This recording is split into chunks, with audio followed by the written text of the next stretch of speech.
अमूमन जब किसी व्यक्ति के द्वारा कोई आपराधिक कार्य किया जाए तो उसके खिलाफ कोर्ट में अभियोग चलाया जा सकता है। लेकिन जब भारत के उच्च पदों पर आसीन व्यक्ति जैसे कि राष्ट्रपति हैं, जजेस हैं, तो इनके द्वारा अगर पद विरुद्ध कार्य किए जाते हैं तो उन्हें पद से हटाने की क्या प्रक्रिया होगी, उनके खिलाफ केस कैसे किया जा सकता है। तो ये जो प्रक्रिया है जो कि इनके विरुद्ध अमल में लाई जाती है, ये महाभियोग की प्रक्रिया है और इसे इम्पीचमेंट प्रोसेस कहते हैं। देखिए, महाभियोग की प्रक्रिया है, भारत के संविधान में इसे यूएसए के संविधान से ग्रहण किया गया है, यानी कि संयुक्त राज्य अमेरिका, और वहां पे राष्ट्रपति को हटाने के लिए इसी प्रक्रिया का उपयोग किया जाता है। महाभियोग की प्रक्रिया एक बहुत ही जटिल प्रक्रिया है, यानी कि इसको अमल में लाना आसान नहीं है। ये संसद की अर्ध न्यायिक प्रक्रिया कहलाती है। देखिए, यहाँ पे एक शब्द है अर्ध न्यायिक। अर्ध न्यायिक से क्या आशय है? जब न्यायालय के अंदर कोई भी कार्य किए जा रहे हैं वो न्यायिक कार्य हैं, लेकिन जब न्यायालय से बाहर अन्य किसी संस्था के द्वारा न्यायिक कार्य किए जाएं तो इसे हम कहते हैं अर्ध न्यायिक कार्य। तो ये जो प्रक्रिया है ये संसद की अर्ध न्यायिक प्रक्रिया है और महाभियोग शब्द का संविधान में उल्लेख किया गया है अनुच्छेद 56 और 61 के अंतर्गत। देखिए, राष्ट्रपति को हटाने के लिए अनुच्छेद 56 के अंतर्गत महाभियोग शब्द का उल्लेख किया गया है कि राष्ट्रपति को महाभियोग के द्वारा हटाया जा सकता है। अनुच्छेद जो 61 है इसके अंतर्गत महाभियोग की प्रक्रिया का उल्लेख है और उसके लिए आधार भी बताया है कि राष्ट्रपति को सिर्फ एक ही स्थिति में अपने पद से हटाया जा सकता है। तो आधार क्या है? जब राष्ट्रपति के द्वारा संविधान का अतिक्रमण किया जाए, यानी कि उल्लंघन किया जाए। तो एक ही स्थिति है जिसमें कि राष्ट्रपति को उसके पद से हटाया जा सकता है। राष्ट्रपति के अलावा देखिए, सुप्रीम कोर्ट के जज हैं, हाई कोर्ट के जज हैं, नियंत्रक और महालेखा परीक्षक, मुख्य निर्वाचन आयुक्त, इनको भी इसी प्रक्रिया के द्वारा हटाया जाता है, लेकिन इनके लिए महाभियोग शब्द का उल्लेख नहीं है। यानी कि ये प्रक्रिया जो है ये महाभियोग जैसी प्रक्रिया के द्वारा इनको पद से हटाया जाता है। सुप्रीम कोर्ट के जज को हटाने के लिए देखिए, इसमें संविधान के अनुच्छेद है 124 अनुच्छेद, इसके चौथे और 5वें क्लॉज के द्वारा इसमें वर्णन किया गया है कि इनको महाभियोग जैसी प्रक्रिया के द्वारा हटाया जा सकता है। लेकिन आधार इनके क्या है? आधार है सिद्ध कदाचार और असमर्थता, यानी इनके द्वारा अगर कोई अनैतिक कार्य किया गया हो या कोई भ्रष्ट आचरण किया जाए या फिर ये अपने कार्य को करने में समर्थ ना हो, तो ऐसी स्थिति में इनको इन अनुच्छेदों के तहत अपने पद से हटाया जा सकता है। हाईकोर्ट के जजेस देखिए, इनका उल्लेख है 217 और 218 अनुच्छेद के अंतर्गत है, जो कि संविधान के भाग 6 में वर्णित है और इन्हें भी सिद्ध कदाचार या असमर्थता के द्वारा अपने पद से हटाया जा सकता है। इनके अतिरिक्त नियंत्रक और महालेखा परीक्षक, मुख्य निर्वाचन आयुक्त, यदि इनको हटाना है तो इसके लिए भी महाभियोग जैसी प्रक्रिया का ही उपयोग किया जाता है। देखिए, अब महाभियोग की प्रक्रिया कहाँ अमल में लाई जाती है? संसद में, संसद के लोकसभा और राज्यसभा। ये प्रश्न पूछा जाता है कि महाभियोग का प्रस्ताव कहाँ पेश किया जा सकता है। तो देखिए, ये किसी भी सदन में पेश किया जा सकता है, लोकसभा में भी, राज्यसभा में भी, और इसमें जो भाग लेने वाले मेंबर्स हैं वो निर्वाचित भी हो सकते हैं और मनोनीत भी हो सकते हैं। यानी निर्वाचित और मनोनीत दोनों तरह के सदस्य जो है वो महाभियोग की प्रक्रिया में हिस्सा लेते हैं ये। और एक खास बात है, विधानसभा के सदस्य यानी कि एमएलएस, इस प्रक्रिया में इनका कोई रोल नहीं है, ना विधान परिषद के सदस्यों का ही इसमें कोई रोल है। तो सिर्फ संसद जो है वो इसके लिए ऑथराइज संस्था है।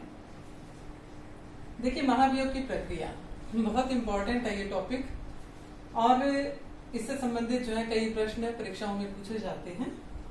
तो प्रक्रिया क्या है? देखिए, इसकी सबसे पहले एक संकल्प प्रस्ताव लाया जाता है, यानी कि कोई अगर संविधान के विरुद्ध अगर मान लीजिए राष्ट्रपति के द्वारा उल्लंघन किया गया हो या सुप्रीम कोर्ट, हाई कोर्ट के जजेस जो है उनके खिलाफ अगर कोई आरोप हो, तो ऐसी स्थिति में क्या है? देखिए, लोकसभा या राज्यसभा, दोनों में से किसी भी सदन में 1/4 सदस्यों के द्वारा, कम से कम 1/4 सदस्य, अधिक कितने भी हो सकते हैं, तो 1/4 सदस्यों के हस्ताक्षर वाला एक प्रस्ताव रखा जाएगा। कम से कम 1/4 सदस्य यानी कि लोकसभा के 100 और राज्यसभा के कम से कम 50 मेंबरों से हस्ताक्षरित एक पत्र होगा और उस पर आरोप लिखे होंगे। जिस भी पदाधिकारी के खिलाफ महाभियोग लाना है उसके खिलाफ आरोप लिखे होंगे, उस पर इनके साइन होंगे और फिर ये जो प्रस्ताव है ये किसको सौंप दिया जाएगा? लोकसभा के अध्यक्ष को या राज्यसभा के सभापति को सौंप दिया जाता है। अब देखिए, अध्यक्ष या सभापति, उनका निर्णय होगा कि इस प्रस्ताव को जो है खारिज किया जाना है कि उसे स्वीकृत किया जाना है। जैसे कि अब हाल ही में घटना हुई थी जब 2018 में कांग्रेस के द्वारा जो सुप्रीम कोर्ट के न्यायाधीश थे, मुख्य न्यायाधीश दीपक मिश्रा, उनके खिलाफ राज्यसभा में ऐसा प्रस्ताव लाया गया था। लेकिन जब वो सभापति वेंकैया नायडू उपराष्ट्रपति के पास में गया तो उन्होंने इसे खारिज कर दिया था। तो देखिए, ये अध्यक्ष या सभापति का अधिकार है कि वो इस प्रस्ताव को स्वीकार भी कर सकता है और इसे खारिज भी कर सकता है। तो देखिए, अब संकल्प प्रस्ताव जो है उसके ऊपर चर्चा की जाती है। अगर वो स्वीकार कर लिया जाता है अध्यक्ष के द्वारा तो फिर उस पर चर्चा होगी। चर्चा से 14 दिन पहले, ये बहुत ही महत्वपूर्ण प्रश्न है, चर्चा से 14 दिन पहले उस पदाधिकारी को जिसके खिलाफ आरोप लाए गए हैं तो उसे सूचित किया जाना जरूरी होता है। 14 दिन पूर्व की सूचना अनिवार्य होती है।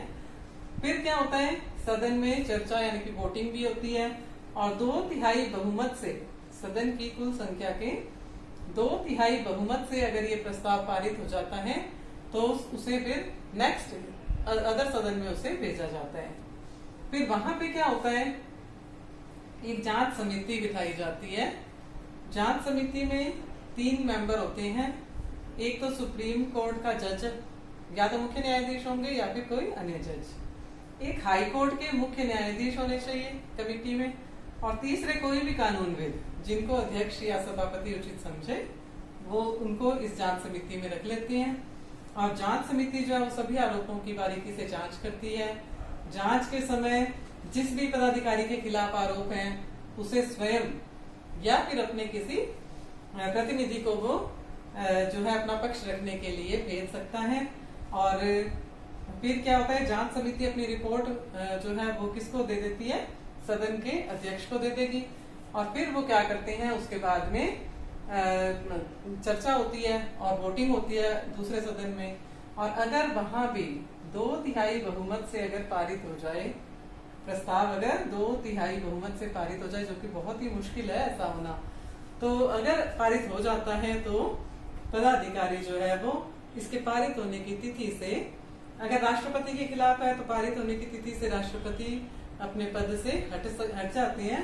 और अगर अदर के खिलाफ किसी के हैं इनमें से, तो फिर इस पारित होने के बाद में उसके ऊपर राष्ट्रपति के पास में जाता है ये प्रस्ताव, और राष्ट्रपति के हस्ताक्षर के बाद में इन्हें अपने पद से हटा दिया जाता है। तो देखिए, ये महाभियोग की प्रक्रिया है।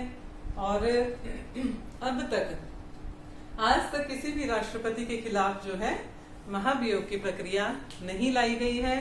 जजेस के खिलाफ जरूर लाई गई है, लेकिन आज तक किसी भी जज को महाभियोग की प्रक्रिया के द्वारा हटाया नहीं जा सका है। तो देखिए, उच्च पदों पर आसीन व्यक्ति जो हैं इनको पद से हटाना जो है बहुत ही मुश्किल प्रक्रिया है, लेकिन असंभव नहीं है। यदि कदाचार इनका साबित हो जाता है तो इन्हें पद से हटाया जा सकता है। उम्मीद है आपको टॉपिक क्लियर हुआ होगा। बाकी कोई प्रश्न है तो कमेंट बॉक्स में जरूर कमेंट कीजिए। धन्यवाद।